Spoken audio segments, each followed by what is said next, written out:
na mkutano mkubwa. 12.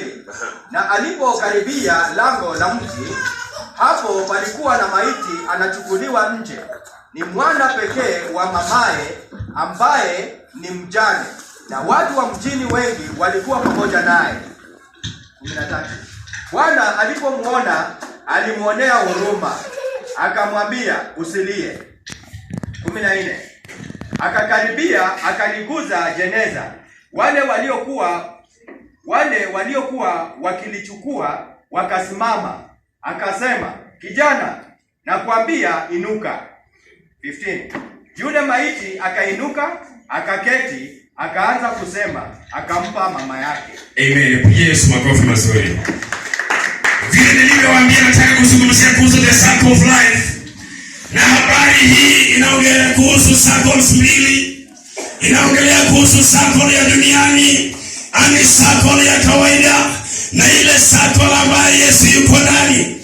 Ile circle ambayo iko na Yesu ndani, na ile circle ambayo haina Yesu ndani. Biblia inasema ya kwamba Yesu Kristo akawa anatembea, akaelekea katika mji mmoja ambao unaitwa Nain. Mji wa Nain uko katika Israeli, Nazareti, na akasikia habari ya kwamba kuna mama mmoja ambaye amepoteza mtoto wake. Jina la Bwana libarikiwe. Andiko linasema ya kwamba ikampendeza Yesu kuweze kufika mahali hapo, ndiposa akaweze kuona ni nini kinachoendelea. Andiko linasema alipofika mahali hapo, akaenda na umati wa watu. That's what the Bible is saying. That Jesus was with a crowd of people, and he was with his disciples. And when he went to that place that the deceased was being, he found that the deceased, there was also a crowd there. Lakini sasa tofauti ni gani? Biblia inasema ya kwamba wakati ambapo alienda na umati wake, akapata na pia huko kuna umati, lakini yeye alienda na lengo moja tu, ya kwamba number 1 niende niangalie, na number 2 nione kama kuna uponyaji. Lakini umati ambao mama alikuwa nao ilikuwa ya kwamba imekuja kumwambia ya kwamba pole, lakini wacha tuzike. Is someone getting there? Yeah. There was too crowd here. Now the first circle haikuwa na Yesu Kristo, na circle hiyo ilikuwa imeenda kuomboleza, na kitu yenye waliambia huyo mama ni kwamba mtoto wako ameshakufa, kwa hivyo kitu tunaweza kukusaidia ni kumzika. Lakini nashukuru Mungu kwa sababu ya circle ya pili ambayo ilinikiludi Yesu ndani yao. Am I talking to somebody? Yes. I want you to include Jesus in your circle. Hallelujah. Because when Jesus is in your circle, there is nothing that will die. Yes. Everything that you will do, it will progress. Yes. Because Jesus is Jesus that... Hallelujah. Andiko linasema katika Revelation ya kwamba akakimbia kuzimu mbio, na wakati alifika kuzimu, andiko linasema ya kwamba kukawa na mwangaza mkubwa. Shetani akashtuka, akasema huku hakuna mwangaza. Akaambia Shetani, sikiliza nikwambie habari hizi, ya kwamba mimi naitwa Yesu number 1. Number 2, mimi ni yule ambaye nilikufa na saa hii nimefufuka. Jina la Bwana libarikiwe. Amen. Na wakati ambapo nimefufuka, nimekuja kuzimu kwa sababu ya kitu kimoja. Ninasikia ulichukua funguo ukatoroka nazo, kwa hivyo nimekuja kukunyang'anya. Amen. Unajua kuna watu wengine wanasemanga aliye juu ngoje chini. Mimi nawaambianga waningoje sana. Jina la Bwana libarikiwe. Amen. Wewe pokea anointing. Amen. Na unajua hawakisemangi vizuri. Wanatakanga, unajua ni vile wanaipakanga balon ama vaseline ndio ikae vizuri kidogo. Lakini inafaa waseme aliye juu tumoroge akuje chini. Lakini wanaipaka vaseline kidogo, wanasema aliye juu ngoje chini. Mimi nataka Mungu akusaidie, ngoja chini, ngoje mpaka wachoke. Amen. Jina la Bwana libarikiwe. Amen. Kwa sababu you have included Jesus in your circle. Amen. Usiende peke yako. Musa alikuwa na hiyo funuo. Musa aliambia Mungu ya kwamba unanituma ndio, Lakini there is one thing that I know. It is either you go with me or I'm going nowhere. That is the God that I'm telling you today. Amen. That is the God that you will tell that, oh Lord God, if however minor thing that it will be, may you go with me. Yes. Jina la Bwana libarikiwe. Kwa hivyo Yesu akafika na umati wake. Na wakapata mama ako na umati. Kuna kitu moja kinanikasirisha. Ya kwamba mama huyu alikuwa mchane ndio amefiwa bwana. So mama huyu alikuwa amefiwa bwana yake. Na tumaini lake peke yake lilikuwa ni mtoto wake huyo. Na andiko linasema aje ya kwamba na shetani pepo akakuja akamchukua maisha ya mtoto. Yaani lengo lake lilikuwa ni kwamba mama huyu akaweze kukua depressed. Na watu ambao walikuweko badala wamshike mkono wakawa wanasema ya kwamba tumbebe tuende tumzike. Lakini Yesu alifika. May the Lord God come in your life. Amen. Mimi nataka kuja haraka. Najua Biblia inasema ya kwamba the blessings of God comes in season. Inakuja kwa majira yake. Lakini mimi nikisoma hapo nasemanga na sikuja kwa majira ambayo iko sawa. Yaani kama ni V8 unaendesha ukiwa tu bado uko na nguvu. Unapita hapo kwa highway na 100. Hapo unajua kwa highway wanakuanga wameweka huku juu, wanakuanga wameweka bridge. Kwa hivyo watu wanaitwa others. Others wapitie juu kwa bridge, lakini hapa ni nataka Mungu akusaidie. Wakati unachukua saa zingine nasikianga vibaya. Ukitoka town kwa forward unapata jamu imefanya nini? Imejaa. Sana. Na unapata ni watu tu wamecreate hiyo jamu. Mimi nataka wewe pia ucreate jamu. Hallelujah. Ndio Bwana barikiwe. Amen. Na usikilize jamu kitambo sana hivi karibuni. Mungu akaweza kukusaidia. When you include the power of including Jesus in your circle. Oh yes. So watu hawa Yesu alipofika, I can imagine unajua kwa kwetu watu uzika funny, lakini ni vizuri. Na kama vile Waislamu uzika tofauti kidogo. Ukikufa leo wanafanya mambo yao wanakuzika. Lakini kwa kwetu wanajua kuomboleza. Na ile kuomboleza unaomboleza kwetu wanaweza kukufanya hata ukiwa wiki ukue hata wiki kabisa. Kwa sababu watu wanakuja na ambao na nguo za white. Alafu pia wanakuambia pia uvaa nguo za white. Alafu wanakuambia mtu anasimama badala anakuambia kwamba be strong, kuwa na nguvu. Alo. Anakuja anasema ya kwamba huluwele. Luwele inamaanisha kwisha. Mimi nataka ukikwambia kwisha unawaambia ndio tunaanza. Sababu Biblia inasema ya kwamba mwisho wa mwanadamu ndio mwanzo wa Mungu. Jina la Bwana libarikiwe. Wakikwambia imekwisha, waambie imekwisha yale yenu, lakini ya Mungu inataka kuanza. Hallelujah. So kwa kweli hapo unajua kuna kitu kwa kweli inaitwa gwaride. Unapata na 2 ama 3. Alafu anakupea maua, kama uko kwenu wanazika hivyo. Kwetu wanazika mbele. So wanakupangisha, alafu anakuibisha nyimbo za huruma, alafu anakuambia hiyo maua sijui uende ukienda hivi. Yaani inakupea tu hata huzuni tu mkubwa sana. So ninaweza imagine katika layman's language ya kwamba huyu mama akawa amepewa maua na akawa ameambiwa kanyage gwaride na akawa amejua ya kwamba tumaini lake lilikwisha, lakini kitu ninafurahia ni kwamba wakati anakanyaga gwaride na Yesu anakanyaga anakuja. Hallelujah. Is somebody getting the revelation? Yeah. Simon alisema, I will not die until when I see Christ. So I want you to say that you will not die until when you see Christ. Hakuna chochote chako kitakufa. Biblia inasema katika Revelation kwamba wakati Yesu alienda kuzimu alimwambia nimekuja kuchukua funguo. Unajua kazi ya wanadamu ni kufunga watu nyororo. Unapata kwamba wamekufunga nyororo na wamekuweka katika unakaa kama mbuzi. Si nyinyi. Ni watu wa Ulaya. Unajua kuna kitu inaitwa zero grazing. Zero grazing ni ile zero grazing ama ni okay. Ni ile unachukua mbuzi unaifunga kamba. Alafu unaifunga wapi? Hapa kwa unaifunga kwa mti. Kwa peg. So inakula hapo mahali inakula. Kama uliifunga saa 1, utaipelekea maji saa 7, ukiibadilisha uifunge mahali pengine. Sasa zingine, that is what Satani anafanyanga wanadamu.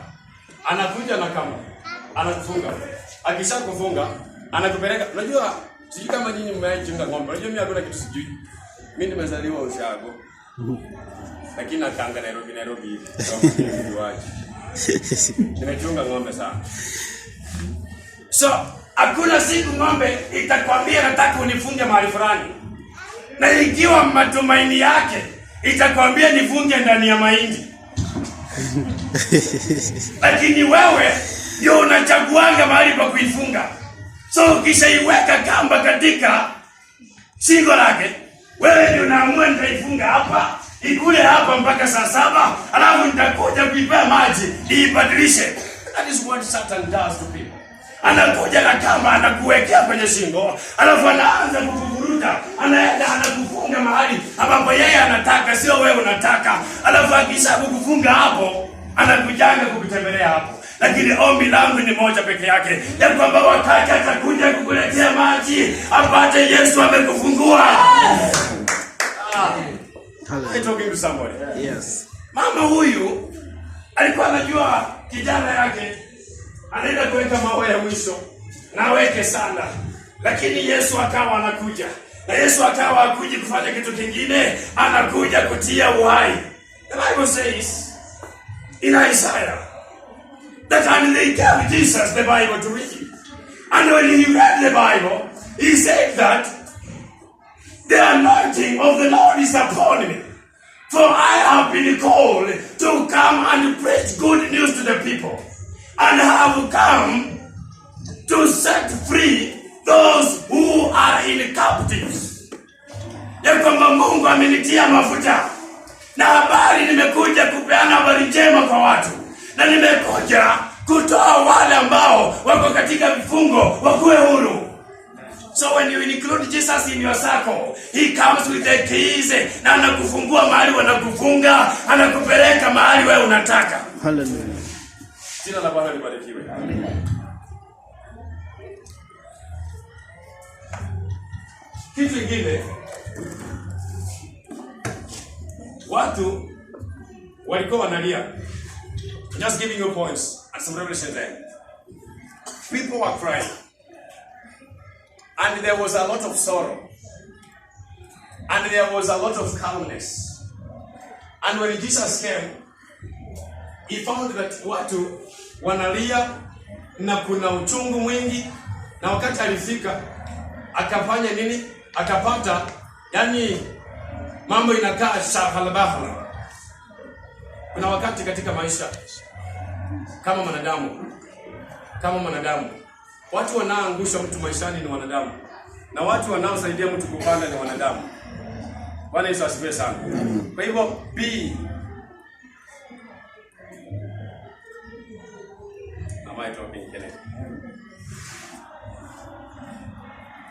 Biblia inasema na mwaka hii kulikuwa na jamaa mmoja ambaye alikuwa anaitwa Simon Petero. Najua I'm giving you scriptures different ways, different scriptures just to bring what I want to bring on board. Biblia inasema ya kwamba na kulikuwa na jamaa mmoja ambaye alikuwa anaitwa Simon Petero. Wakati Simon Petero walikuwa wanatembea na Yesu Kristo, na kukaja watu ambao walikuwa wanataka kumteka nyara Yesu Kristo, wakaanza kuleta ujinga mahali hapo. Na Simon Petero yeye alikuwa anatembeanga na rungu. Huko kwetu inaitwa shivabi. Shivabi ni ile kitu wa Masai wanaweka hapo. Ile huwezi ingia nayo kwa moro. Hiyo, lakini Masai huingia nayo. I don't know why. So Simon Petero alikuwa anatembea na hiyo kitu. So wakati aliona kumeharibika, Biblia inasema kwamba akachomoa, akakata mtu sikio. Lakini sasa let us see about the circle. Kwa sababu Yesu Kristo alikuweko. Now Jesus Christ was among the circle. Alikuwa miongoni hapo. Biblia inasema akachukua masikio akamrekeshea. Mahali popote ambapo kuna Yesu, kuna uregesho. Jina la Bwana libarikiwe.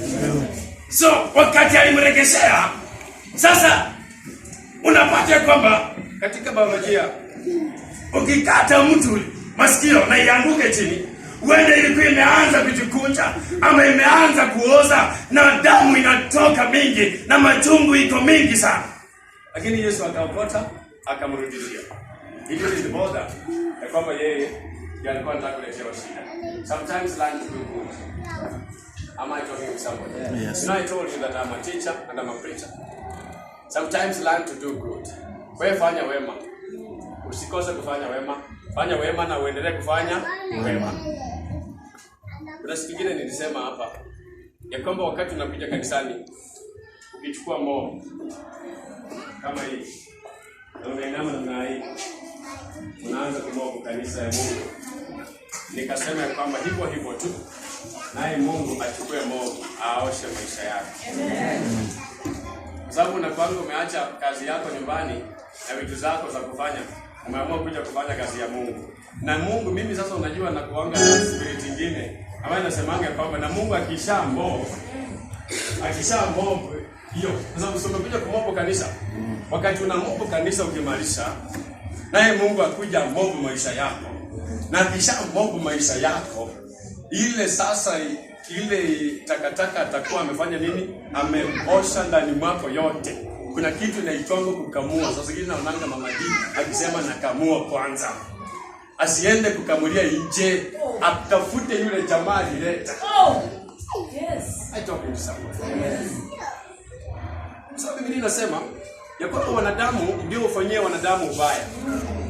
So akishaosha maisha yako, achukue hiyo mopa na atafute nani alileta hiyo maneno. Alafu amkamulie juu namna hii. Ni kwa sababu yeye anajua kudili na vitu zake. Sasa zingine unaweza ikawa vitu zingine wewe hujui kudili nazo, lakini mwenye alikuwekea huenda anajua kudili nazo. That's an apostolic spirit. Najua apostolic spirit sasa inakuanga mbaya sana.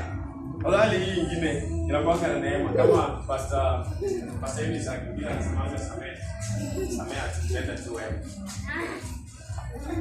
Na pastor sisi pia. Hawa anasemanga tenda tu wema. Gongwa yana gongwe. Lakini sasa zingine ndio inakuanga na roho ya apostolic kama. Sasa zingine hiyo inakuanga mbaya kidogo. Kwa sababu hakuna cha kusema ukigonga hapa hapana. Ile inasema kwamba ukigonga hapa sio ile jiwe ulitumia na lichukuliwe ligonge wewe. It's apostolic. Yes. Sasa ukiwa mhubiri, unajua kazi ya mhubiri ni kulea. Sema ukigonga kulia, ugonge pia. Hiyo ni grace. It means a lot of grace. Kwa hivyo wale watu ambao walikuwa wanaenda kumzika, Biblia inasema ya kwamba wakati Yesu alifika, akawaambia kwamba wekeni jeneza chini. Ni kwa sababu wamembeba wanaenda kumzika. Kuna watu ambao wamezingira maisha yako na lengo lao ni kukupeleka kaburini. Lakini Mungu wa Israeli na angeweza kukusaidia ya kwamba kaburini au utaenda. Yaani kaburi ilikuwa wazi. Kuna wimbo inasemanga kaburini iko wasiona like this. Kaburini iko tayari. Waride iko tayari. Mufu iko tayari. Sasa wanatengeneza nini? Ona sasa ona. Lakini wakati ambapo sasa Biblia inasema walikuwa tayari. So unasema kwa hivyo walikuwa tayari kwenda kumzika. Yaani kile kitu kilikuwa tayari. Mufu iko tayari. Watu wenye wamkona yeye wao ndio wamembeba. Bado wamsaidie, wamembeba waende wapi? Mungu asiruhusu mtu yote akuzike. Amen. Na ikiwa ni kukuzika asipe yeye. Ndio la Bwana libarikiwe. Amen. So wakawa wanaimba, ona sasa ona. Ninaona sasa wakati walikuwa wamekaribia katika tu pande. Na Yesu akawaambia stop.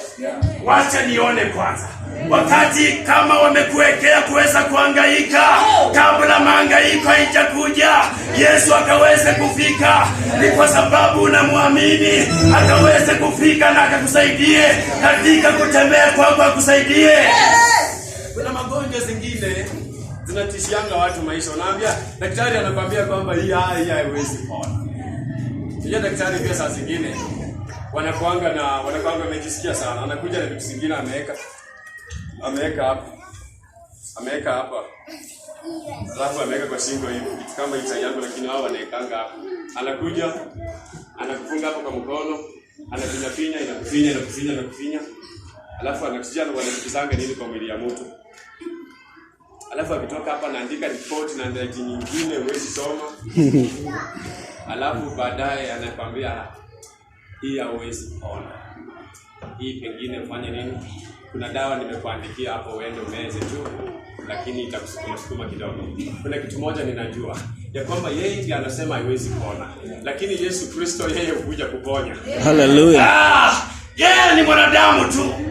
Na wale walikuwa wamembeba walikuwa wanadamu. Kwa hivyo hakuna kitu kinamshindanga Yesu. Wakisema ya kwamba tumekupea miaka 2 naye Mungu akusaidie, kwa hiyo miaka 2 huwa umejenga ghorofa. Hallelujah. Hiyo miaka 2 wasiseme tulikupea miaka 2 ukiwa umetoweka. Wanakwambia na ukienda kunaambia mlinipea miaka 2.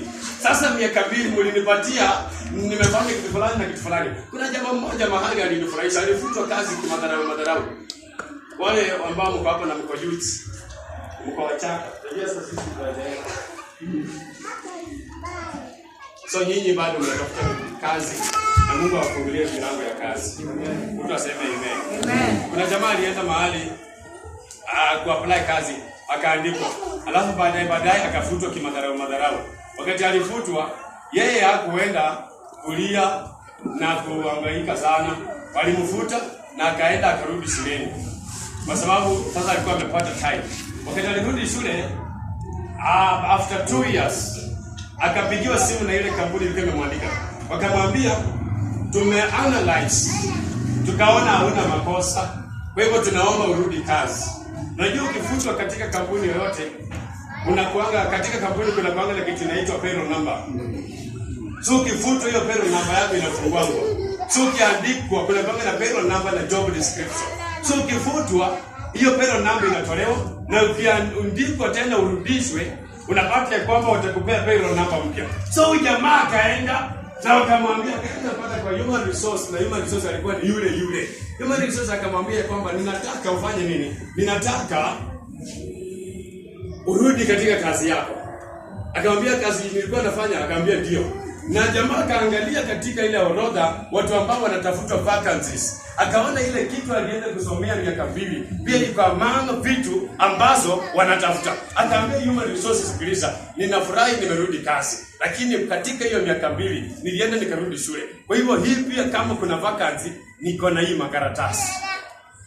Na akamwambia leta, akawa nayo akapatiana. So wakati alirudi na wakaona karatasi zake ziko sawa, wakampa hiyo kazi. So wakati watu walimuona amerudi, hakurudi bila alikuwa, alirudi katika kiwango kingine. Na mimi nakuombea Mungu wa Israeli, ya kwamba ikiwa watakupea muda, upatikane ukiwa viwango zingine. Hallelujah. Amen. Mtu asiwahi kukulimit katika maisha. Wanasema ya kwamba tutaona ukihangaika Nairobi hii. Wanakuacha leo. Waambie ni sawa, lakini kitu kimoja ninajua ni kwamba katika sako yangu kuna Yesu Kristo. Hata kama wanadamu wataenda, lakini Yesu atabaki na mimi. Hallelujah. Am I talking to someone? Yes. Kuna mama moja, mimi napenda kuuliza mfano. Mama moja alikuwa na kijana yake mmoja, na alikuwa anamtegemea pia. Huyo kijana akakuja akashikwa na polisi kwa makosa ambayo alikuwa ya kuonewa, makosa ya kuonewa, zingiziwa hiyo. So huyu mama akalia sana, kijana yake ameenda kufungwa. Na huyu kijana yake ndiye alikuwa anamlimia, analeta chakula, anafanya kila kitu. Ama akasema mmeninyang'anya huyu kijana na ndio ananisaidia kila kitu. Sasa mimi nitakufa na njaa. Lakini kijana akawa na courage. Akaambia mama ni sawa. Sio amenishika umeniweka pengo ni sawa. Wacha mimi niende prison. Akamwambia sasa ni nani atalima? Kijana akamwambia mama, mimi nitakulimia. Na mama akamuuliza, sasa utanilimia aje na unaenda kufungwa? Akamwambia, mimi nimesema nitakulimia. So jamaa akapelekwa wapi? Prison. Wale walipeleka prison, wakamwambia ya kwamba wewe mashtaka yako sijui umeiba pesa. Sasa mashtaka yako ni kwamba umeiba pesa. Kwa hivyo hiyo pesa uliiba iko wapi? Na alikuwa anazingiziwa.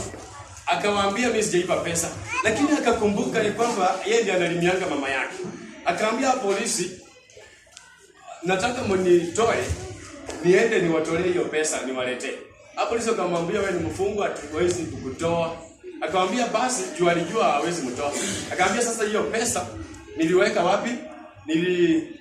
Nilichimba kwa shamba yetu huko chini, nikaweka huko, nikaficha huko. Sasa polisi lengo lao lilikuwa wasiende. Unajua polisi ni polisi tu, na kama ndugu yako ni polisi ni sawa ndio. Polisi hata kushika na bilioni 1 sana huko wanashikanga watu. Akimshika na bilioni 1 umeiba, hii yote haitaenda kwa kotini. Wanachukuanga kata sample, inaitwa sample. Wanaweza kuchukua sample hata kama ni 2000. Sababu jamaa aliiba na hiyo sample. Sawa, jamaa wakati walijua jamaa ameiba pesa mingi zimepotea, wakataka waende watafute katika hiyo shamba, wakaweza kuchukua watoe ndani zao. So wakachukua mabusi wengine wenye walikuwa wameshahukumiwa, wakawaambia tunataka kuwapeleka kazi, mwende mchimbe mtafute hiyo pesa. Wakati na jamaa kuambia exactly mali ingeliwaambia kwa hiyo shamba yetu huko chini. So jamaa wakaenda na mabusu na wakawapea majembe, wakalima hiyo shamba yote. Hawakupata pesa yoyote. Wakarudi wakamwambia hatujaipata. Akawaambia, niliwaambia mama yangu nitakulimia. Wewe umefanya vizuri kulima, mimi sijaipa pesa yoyote. Jina la Bwana libarikiwe. So that is being strengthened in the Lord. Ya kwamba hata kama na wimbo inaimanga, ufalme mwema, ameiwa mfalme mwema, eiwa mfalme mwema, hata nikifa nitatawala tena. Habari zingine ni habari za mtu ambaye anaitwa Daudi. Andiko linasema ya kwamba Daudi akaenda kupigana vita na Wafilisti. Na wakati alienda kupigana vita na Wafilisti, Biblia inasema ya kwamba wakaenda wakashinda vita. Na wakati Daudi alikuwa anatoka huko, wameshashinda vita, Biblia inasema akafika katika mji mmoja ambao unaitwa Ziklag. Wakati alifika Ziklag, Biblia inasema ya kwamba wale maadui waliposhindwa, wakamtangulia, wakaenda wakaiba mji wa Ziklag kila kitu. Na wakachukua ng'ombe, na wakachukua watoto na wanawake, na wakachoma hiyo mji. Ya kitambo nyinyi Mungu amezaliwa. Ni mimi tu na wewe zile. Ile kitambo wakati kulikuwa na world wars, wanawake hawakuwa wanauawa. Ulikuwa unaambiwa ukienda katika vita, mtu yeyote amevaa skati, bana huwa yeye ni kiumbe ya Mungu.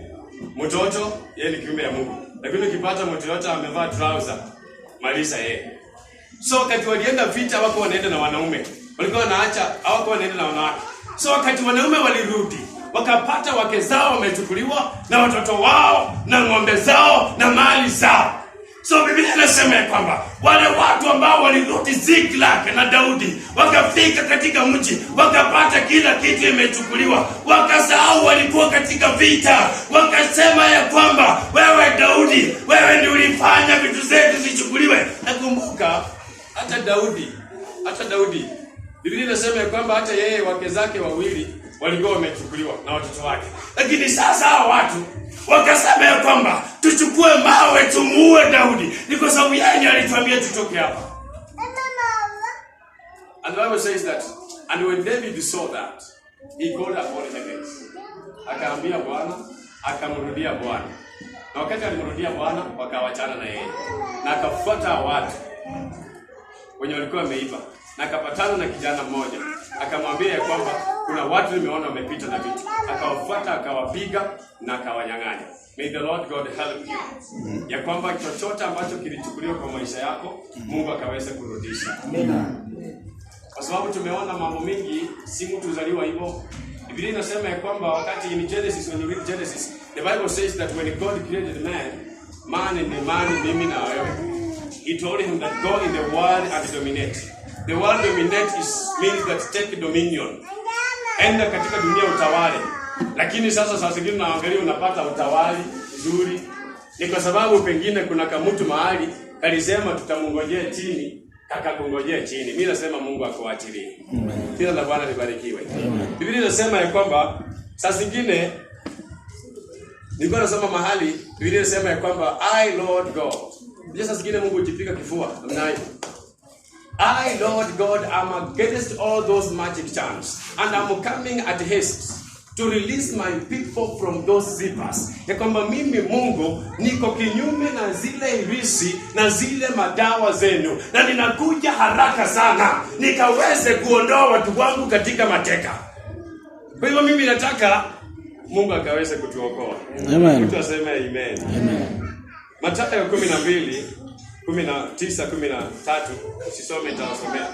Biblia inasema kwamba na Yesu akaenda mahali katika synagogue na akapata hapo mahali kwa synagogue kuna watu na kulikuwepo na mtu ambaye alikuwa amepooza. Biblia inasema alikuwa amepooza mkono.